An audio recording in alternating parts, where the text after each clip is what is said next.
l'homme n'aurait aucun pouvoir sur les plans occultes sans la collaboration avec les entités qui gouvernent le plan occulte sur lequel il travaille.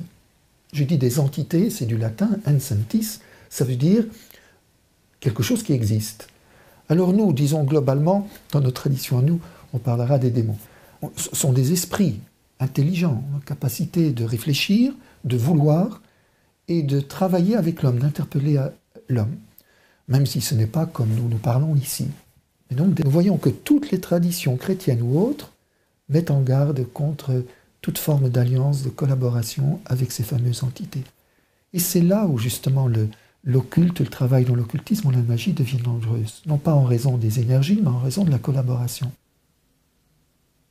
Vous savez, je peux remonter à saint Augustin sur cette analyse du pouvoir de couper le feu. Au moyen d'une formule que l'on prononce, on parvient à supprimer les effets d'une brûlure. La sensation, la douleur disparaît, mais la plaie aussi va disparaître. Mais comment l'homme peut-il avoir un tel pouvoir? Augustin dit déjà, ce n'est pas le fait que vous disiez cette formule, vous n'êtes pas le Dieu créateur, votre parole n'est pas créatrice. D'autres disent, mais c'est une prière, c'est faux, on prie le feu. Mais s'adresser au feu, c'est pas s'adresser à Dieu. Mais c'est même pas ça qui est important. Guérir instantanément une blessure du feu, c'est impossible. L'esprit peut le faire en travaillant sur le plan occulte. Je ne parle pas de l'Esprit Saint, je parle des esprits, des démons. Donc en prononçant cette parole, vous faites signe à l'esprit, vous lui demandez d'intervenir. Du coup, vous avez compris que si je vous donne cette formule et que vous la dites, ça ne marchera pas. Parce que vous n'êtes pas en alliance avec l'esprit. Par contre, si votre grand-mère vous dit « Écoute, j'ai le pouvoir de couper le feu, je vieillis, est-ce que tu l'acceptes ?» Et que vous dites « Oui, grand-mère, oui, je vais faire du bien. » Cela suffit. Vous avez accepté le, entre guillemets, don. Vous acceptez le pouvoir. C'est-à-dire que l'esprit vous reconnaît. Et désormais, alors qu'il y a 5 minutes, quand vous disiez la formule ne marchait pas, maintenant que vous l'avez reçue de votre grand-mère, vous avez reçu, vous êtes mis dans une tradition. Maintenant, ça marche. Vous voyez bien que ce n'est pas la formule en soi. C'est simplement, il faut s'inscrire dans une lignée initiatique. C'est une initiation implicite dans le consentement à recevoir le pouvoir.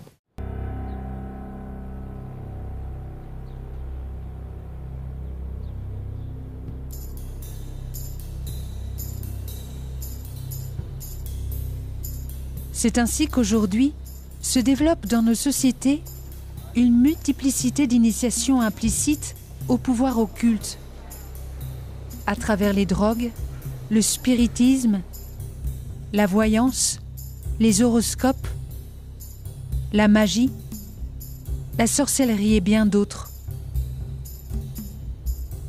De telles propositions sont séduisantes, fascinantes devant le pouvoir qu'elles proposent, se rendre maître de Dieu et des autres. Mais la Bible, l'Église condamne toutes ces pratiques occultes qui sont contraires au respect de Dieu et de la vocation de l'homme.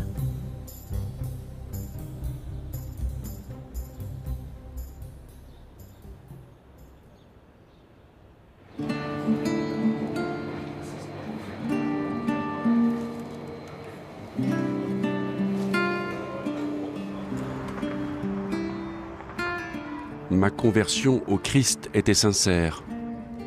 Au nom de la charité évangélique, je pratiquais ces guérisons occultes. Même si je n'avais pas osé me confier aux représentants de l'Église, je participais néanmoins chaque jour à l'Eucharistie que je prolongeais par un temps d'adoration, sans oublier le chapelet. Ce n'est que progressivement que j'ai pris conscience d'une aliénation subtile suite à ce travail avec ces entités. Surtout qu'un jour, elles se sont manifestées. C'est un des moments qu'on n'oublie pas facilement. Nous travaillons souvent en groupe aussi dans des manipulations, pour l'appeler ainsi, magnétiques collectives, ou dans un profond silence. Là, j'ai entendu, effectivement, quelqu'un m'appeler, et je dis oui. Personne ne m'appelait. Ça s'est reproduit plusieurs fois. Je me suis dit, mais il y a un problème. Il n'y a personne à l'extérieur. Ce n'est pas la voix intérieure. Ça, on voit bien la différence. Et j'étais très inquiet. Alors j'en ai parlé aux personnages un peu clés, les dirigeants du groupe, qui ont souri et qui m'ont dit « mais non, on ne te l'a pas dit, mais c'est évident, tu ne peux pas exercer les pouvoirs tels que tu le fais sans l'aide des esprits. » Et ce sont des anges guérisseurs. Bon, à un ignorant, vous pouvez raconter beaucoup de choses, et on m'a référé au livre de Tobie, l'ange qui accompagnait Tobie, etc. J'étais plus ou moins rassuré, j'étais quand même un peu inquiet.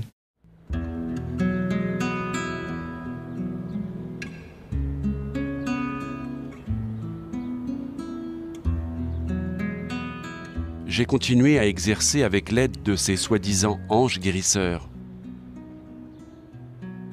Jusqu'au jour où je me trouve en déplacement dans la région parisienne, en France. Et là, comme chaque jour, j'assiste à une Eucharistie le midi.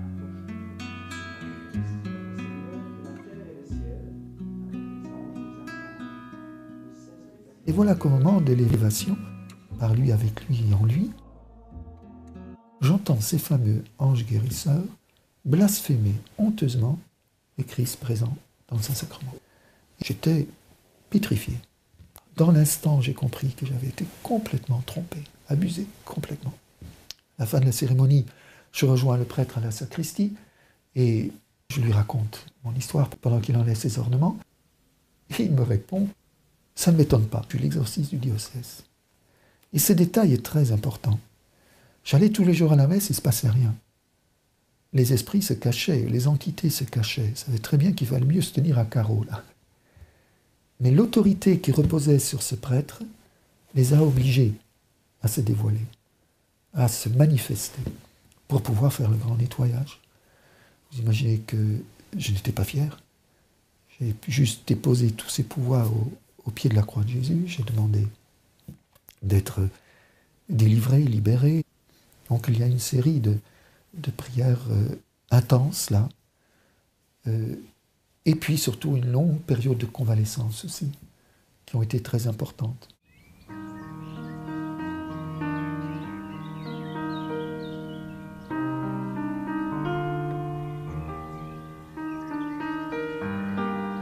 Après 2 ans de pratiques occultes, c'est par l'autorité du nom de Jésus Sauveur et dans la puissance de son Esprit Saint, invoqué avec des frères dans la foi, que j'ai été libéré de ces entraves qui asphyxiaient mon cœur, mon âme et épuisaient mon corps.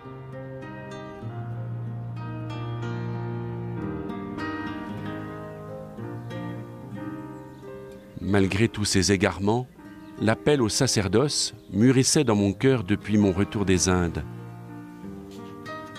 Je décidai cette fois de m'en ouvrir à l'Église et de prendre le temps nécessaire pour relire et comprendre toute mon histoire à la lumière de l'Évangile.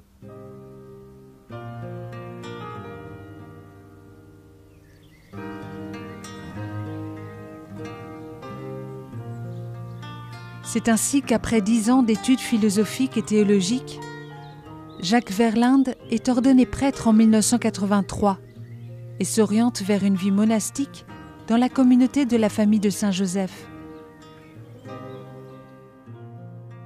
C'est là qu'il s'engage définitivement en 1991 sous le nom de Père Joseph-Marie.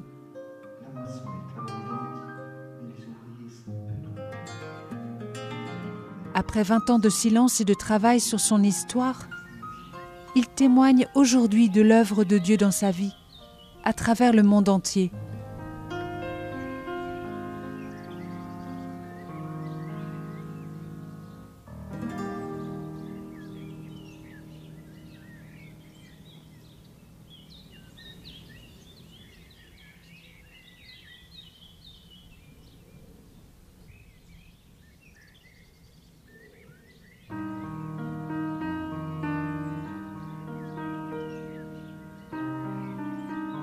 Pour ce mois, nous pouvons prier pour tous les chercheurs de Dieu, spécialement en Asie.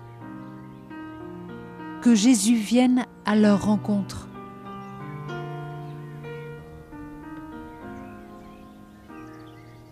La parole de ce mois est dans le livre des Actes des Apôtres, au chapitre 4, verset 12. Il n'y a pas sous le ciel d'autre nom donné aux hommes que celui de Jésus, par lequel nous devons être sauvés.